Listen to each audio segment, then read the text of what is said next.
Let's get spoopy. All right, ladies and gentlemen, my name is Winter. I'm joined by Aegis, and we are the Glacial Shield podcast. Today, we're going to discuss horror. In this conversation, we're going to focus primarily on horror games. We're going to have a follow up conversation where we discuss horror in general. But right now, we're focusing on games. I'm a huge horror buff. Aegis is learning to become a horror buff. He still gets scared when I jump scare him by saying boo, but we'll forgive him for that. Aegis, give us a walkthrough of what we're going to do today. I'll tell you something else that's scary. The holidays, getting gifts, shopping, and shopping with COVID. Not fun stuff. But for today, we're going to talk about a couple of different things that, really pique our interest with the horror games. First off, we're going to go through just some horror games we've played, our favorites, and maybe what made them special to us when we played them. The second thing we're going to talk about today is what makes a good horror game better than a typical bad one. And we're going to go into some details as to what makes it good and what makes it bad. The third thing we're going to talk about today is how to craft a good story for a horror game, which, if you think about horror games that are today, it's not always easy to make a good story. Sometimes they crutch on the horror a little too much. The fourth thing, we're going to discuss over the top endings in horror games and how a lot of the time they feel out of place and don't fit the narrative. And the last point we're going to talk about today with regards to horror games is we're going to compare and contrast first person horror to third person horror to virtual reality horror, which is probably the scariest of them all. So, the first one today, Winter, some horror games that I've played. I've played a lot of Dead Space. I played a little bit of Resident Evil when I was a kid, mainly Resident Evil 4 on the GameCube. And more recently, I've played Bloodborne. I've played a little bit of Outlast and a little bit of Amnesia. What about you? Yep, so similar as your background, I've played all of the Dead Space games, played through all the Fear games. I've played Silent Hill The Room, I've played Silent Hill Downpour, Silent Hill Homecoming, and a few other Silent Hill games. I've got that experience with Outlast. Tried a little bit of Slender, wasn't the biggest fan. Um, and I've tried some indie horror games. I love horror. I find in video games it's harder to find good horror games that aren't cheaply made, but I think that's because the genre itself is considered a little niche. What's your favorite horror game that you've played to date? I've got two. Dead Space 2, because it really balances horror with the action mechanics that were actually really improved on with the second game, but also Bloodborne. It might not be a complete horror based game, but the atmospheric horror, the Lovecraftian horror, the music, the monsters, the environments, the tone, they all really couple together to just make a really cohesive horror game that is scary. Something they really weld, uh, geez, jump scares as well as environmental horror with monsters that you really don't expect to see, like Lovecraftian beasts, like amygdalin horrors and such. Uh, the music during boss fights really just caps off what is a really fantastic game. What's your favorite horror game? So my favorite horror game is Dead Space 2. To me, it's actually probably the best single player game of all time. I thought its gunplay was extremely fun, which is odd because I usually don't like third person shooter games. I also thought that almost every horror scene in the entire game worked, especially the cross my heart scenes where Isaac has hallucinations that clash with actual reality. I thought the one part of horror that didn't work was the very first scene where the guy gets spiked in the head and turns into one of the necromorphs. That initial scene actually scared me that Dead Space 2 was going to be a bad game. But since we both touched on Dead Space 2, I think I'm going to switch over to talking about Fear. Um, for me, it's very difficult to tell which of the Fear games was my favorite game. I would probably say that Fear Extraction Point was my favorite game. Unfortunately, it's now not considered to be canon, and also it is technically a DLC. So I would say Fear 2 Project Origin would be a very close second favorite horror game for me besides Dead Space. Um, I like games like Outlast, and I get the thrill behind like Alien Isolation, where you don't have the ability to defend yourself. But in Fear, I loved that it let you defend yourself to a point, but then there were things that you just couldn't stop. And to me, that struck a different type of balance because when Alma came for you, when some of her spirits came for you, it took you from being almost this overpowered soldier to cowering in fear and running away. And I thought it balanced it quite well. But that probably is a better topic for our next topic, which is what makes a good horror game versus what makes a bad horror game. Aegis, you've already kind of set the tone for your discussion that outright horror isn't your favorite thing. Um, what do you find made Bloodborne and games like it worth your while? What made you appreciate them? So for Bloodborne specifically, you start out as a really weak hunter. Your weapon kit is not the strongest, but if you upgrade it, it becomes really strong. Your stats are super low, so really like easy trash mobs can wipe you in an instant if you get overwhelmed. But the nice thing is the environments are beautiful, but they're also horrifying because they're desolate.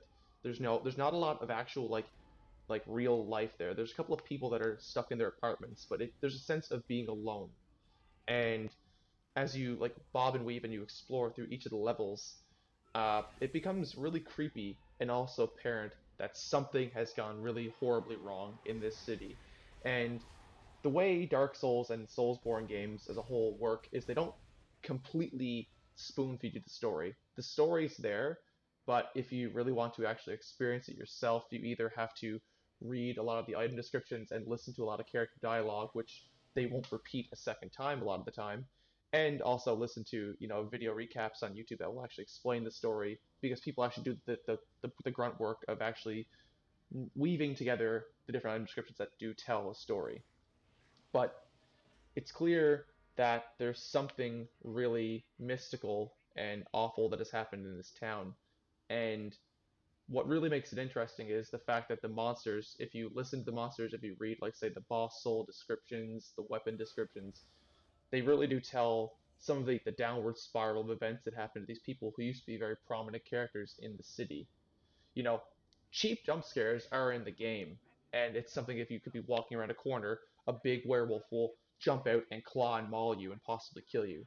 But when it comes to atmospheric tension, exploring the world, going traversing up and down Yarnum and going into like the Forbidden Woods or the Upper Cathedral Ward. These areas they seem so creepy, and the darkness as the game proceeds really caps off just how creepy the game is because you actually see that it does become nighttime and things as you progress through the game do show like rates of change and growth.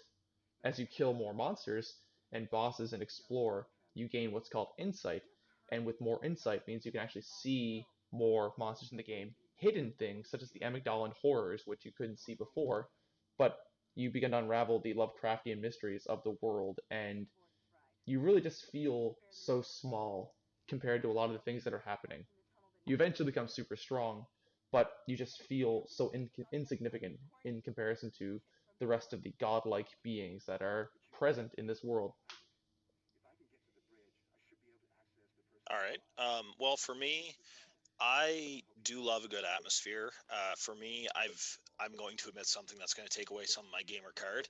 I've never played through the Bloodborne game, and therefore I can't speak to it. But what you're saying does remind me of Bioshock. Now, Bioshock, I guess for people who maybe aren't deep into horror, and as I said, I'm more into horror movies and horror books. um, Bioshock can be scary for people. It doesn't particularly scare me in general, but that atmosphere of being isolated under the ocean and not quite knowing how a utopia went to a dystopia in such a rapid pace. And I agree that atmosphere adds to the creepiness because I found in Bioshock I was more disturbed than afraid, but that disturbing uneasiness was there almost the entire time. And it also did the same thing you just mentioned about plot. And I personally think that's very important when it comes to horror games. You don't have a whole lot of time to pause in a good horror game because either it's trying to build up the tension, it's trying to jump scare you, or it's trying to make your fight or flight reflex kick in. And yeah, that can be jump scares, but it can also be getting overwhelmed. It can also be knowing something's stalking you. You don't really have time to sit down and watch plot. So for me, a good horror game, it's always driving itself forward in the horror themes, but the story's still there. And BioShock is a good example of what I'm talking about. By the sounds of it, so is Bloodborne. In BioShock, you can pick up audio logs and things like that, and that will give you the backstory when you want to listen to them. So when you're in a safe area that you know you've already cleared, although in BioShock things do come back, but when you're in like a situation where you need that break, you can sit back and listen to the story, and it has a very deep story. Anyone who's played BioShock, unfortunately, Aegis, I was going to delve into the plot twist of BioShock today as an example of a good video game horror ending without going over the top. But you don't know the ending of Bioshock, and I don't want to ruin it for you. Um, Thank you. however, Fear 2, and actually, I would say the difference for me between a good horror game that builds up tension versus a good horror game that jump scares you would be Fear 2 versus Silent Hill Downpour. In Fear 2, you get the same thing. You get this background story that's told through other side pieces of information, audio logs and things. But you don't or yeah, it's audio. Yeah, you get audio and I think you get text log. It's been a long time since I played through Fear 2, but you also have these moments of intense action where you're fighting people, there's brutality, people get torn apart by gunfire. And then you have these moments. I remember the jump scare probably there's two jump scares in Fear 2 that are you okay? Oh, yes, I'm fine. Sorry about There are two moments in Fear 2 that I can think of where jump scares truly scared me, and it's probably some of the only times in video games where they really got me. The first is when you're trying to break out of the hospital, and it's a completely optional scene, and it's the exact same as what we discussed, Aegis. That ability to look around. You see bloody footprints going into a bathroom, and you walk into the bathroom, and the lights go out, and you think you're going to get jump scared, and you walk in, and the first bathroom stall door swings open, but there's nothing there. And then you can go punch out the two door stalls, and there's still nothing there. And you turn around, and Alma is standing in the doorway staring at you. And I think she says something along the lines of "Who's there," which has something to do with the plot, but we won't get into that. And then turns and walks away. So it's not even a jump scare per se, but it's optional. You don't have to see it. And that dread that it builds up for about 30 seconds, where you know you're about to get jump scared, but you don't know when, and then it does it so effectively. She doesn't get in your face. She doesn't come after you. She's across the room and she's just there. And it catches you so off guard because you think the jump scare is the door getting blown open, and it's actually that. The second jump scare comes after one of the biggest action levels in the game, where you shoot your way through the city. You've gotten back into the city, which has been nuked after the first game. It's not nuked, it's nuclear explosion. Um, that. and you break out into the city and you fight your way through, and this guy contacts you named Snake Fist, and he is this cornball that is hilarious. He thinks he's tough, he thinks he's a genius, and he's a science nerd. So you have to go rescue him from this lab that he's locked in. And without going into too many details, you discover the lab is actually under an elementary school, and it leads to a, in my opinion, terrifying series of events where you get locked in this school and everything goes wrong. The reality that you're seeing isn't really happening. um, you're having moments where you're seeing like alternate worlds, and when your guy snaps back into a reality, he's not in the same room that he was. The walls start shaking, the doors start banging, ghosts appear out of everywhere, and this is after an action level. So you become so powerless so quickly that's overwhelming. And then Alma attacks you, and you can't do anything to hurt you, or you can't do anything to hurt her. So after such a power trip from the previous level, it's terrifying to be trapped in an entire level where you basically can't do anything but sit back and scream. And then there's a game like Silent Hill Downpour, where the action isn't quite to that level. It's a much slower game. It takes its time. It's very much setting the pace. And I think if I remember right, the first genuine scares don't start in Downpour until almost an hour into the game. But the slow dread, the idea that something, like you said, it's the same as in Bloodborne. That idea that something is so wrong, in the city that you're trapped in, this town of Silent Hill. And then the rain and the mist comes, and the rain always scared me more than the mist because I always found rain very peaceful in real life. So to have that twisted and warped into what downpour makes it was absolutely terrifying. Now, we've talked about the games we like, we've talked about what we liked about them. What don't you like about certain horror games? And give me some examples. So for games that I don't like, uh, horror games that I don't like, they actually revolve around maybe your characters in this medieval setting or horrific setting, but they're very powerful. See, I can remember playing Doom 3 when I was a kid, and being a kid, I was super scared of horror movies and horror games. Doom 3, I play it now. It's not scary at all. It's you know what to expect. The jump scares, they're just boring. It's a cheap way to implement horror without a lot of the effort. So I played the Doom 3 a few years ago actually, from the original one from the Xbox, and it was, as a lot of people say, it's probably one of the worst Doom games. It's not even really a Doom game at all. They tried to put a horror spin on it. They tried to make it more like a modern shooter, like Quake 4 or Halo, and it just didn't work with the Doom formula. Doom guy is supposed to be this big beefy guy. How do you make him feel as though his life is in like like immediate danger in this game where he is battling the spawns of hell, but he has all these big and bombastic weapons at his disposal. It's just there's no real threat there except for when you have like when you're just not a good person first person shooters. Then you suck and you're stuck. But that's probably one where I didn't feel like the horror landed completely well for me. Uh, Right. Being completely overpowered probably removes 98% of a lot of the horror because there's not a lot of fear because you can just destroy everything in a moment's instant. I think that combined with cheats really destroys a horror game, like having unlimited ammo, unlimited health.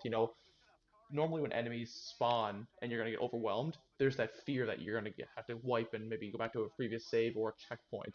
But this is they all just like clamber over you like they're just thralls and they're not gonna do anything to you. Um, what about you? What's one that you didn't like?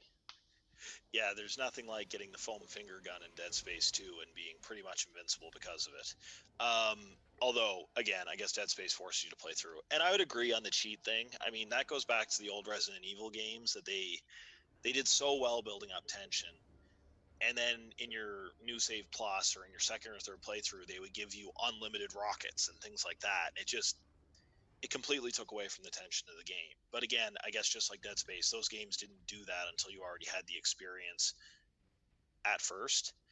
Um, I have a hard time honestly picking out any horror game that I've played all the way through that I didn't genuinely like. I find games like Fear 3 and Dead Space 3, where interference from the studio making the game or the overhead company controlling the game caused it to be more of an action shooter was an issue, um, especially when they force co-op. I think co-op can be done right in a horror game, but I think it's complicated. I don't honestly have an answer for how they do it right, um, but I think the thing is I still liked Dead Space 3 and Fear 3. They just didn't scare me. Now, I would say I know what horror games I don't like, and the fact of the matter is I simply haven't played them. I I really didn't like Slender the first few times I tried it. I thought it was intro horror for people who weren't used to jump scares. Same goes with Five Nights at Freddy's. Um, I don't know how to say it. I understand they're indie games, and I root for the guys who make them because it makes them money, it gets them on the scene. I've even read about Five Nights at Freddy's whole convoluted plot, and I think it's very interesting. However, the games themselves, and it could be the fact that they're indie games, I find the horror very cheap. It tries to jump scare you. Slender tries to build up tension, and that's fair, but it's still very jump scare, you're dead type formula. Um, and I don't like that. I personally think there needs to be a little more to a game. I was pretty disappointed with the what are they called? The Man and Medan, Little Hope, and I forget what the first one was. It had to do with climbing up or going up on a mountain in a resort. Is that Dead Those three Island? games. No, not Dead Island. Dead Island failed because it basically was just an action zombie game, and it wasn't very well done. No, this was these were three games. They were in like an anthology type thing, and again, I think it was sort of horror for beginners. It went for gruesomeness, but it tried to stuff so many different things into the games. And I wish I could remember what that first one was called. But basically, these people are in uh, a cabin in the middle of winter, and it's well, spoilers. It's a revenge story, and it's a guy trying to get even with the other people that are in this lodge for something that happened in the past. Um, and it combines so many things. And that was the thing, is when I was watching this game, I remember it was getting rave reviews, but all I could think the entire time was it combined like um, spiritual horror. It combined human horror. It combined like monster horror, and it was just so far gone because it was like you were watching it, and there were like 10 different types of horror in it, and they didn't really focus on making any of them that good, in my opinion. Um, and that kind of leads into a topic we wanted to talk about, was these combinations of horror. And I find one of the combinations that I really don't like, and it happens pretty frequently, is you'll have this low-key horror game where you have a lot of tension and build up, and kind of, I want to call them human level threats. You've got something like a zombie, you've got something paranormal like a ghost, that it's still very I don't want to say it's power level because that sounds dumb, but its power level is very close to human in terms of size and scale, but it's got that horror element to it.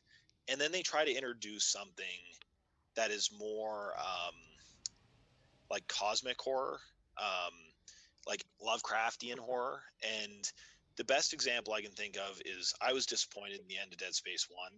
I loved the idea of the Necromorphs because they were inspired by the Flood and Halo, the idea of a hive mind. But then the actual hive mind pops up, the one that looks like the grave mind from Halo. And that was so disappointing for the end of the horror game, because their entire mechanics, the gameplay mechanics around fighting in Dead Space, were based around these zombie threats. And then the boss fights were basically big, clunky, Lovecraftian creatures that weren't that scary. And I found that disappointing. Um, and that happens in other games. I mean, there's plenty of horror games and even movies and stuff where they almost seem to feel the need to build up throughout the game to these more cosmic level or bigger threats. Oh, it wasn't just ghosts, it was the devil. Um, and I always find it gets corny because it gets to the point where, even though I don't believe in paranormal stuff, I don't believe in things like zombies and stuff coming to life. Um, you get grounded in almost the reality of it, and then it just rips you right out. And I do find that ruins a lot of horror things for me, because when they try to bring in the devil or cosmic horror and stuff, and it wasn't part of the plot up until near the end, to me it just goes right into the field of being corny, and to me that's disappointing. Now, I think Aegis and I are going to take a quick 3 minute break, maybe grab some water, maybe have a private chat between ourselves. For you guys, this will be a few days gap. We're going to upload this as a 2 part video. And when we come back, we'll go through the last bullet points that Aegis had already previously discussed. Have a good afternoon, guys. We'll be back in a few minutes. Aegis, want to say goodbye? Yeah, thanks for tuning in, guys. We'll see you guys tomorrow. See you later. Bye now.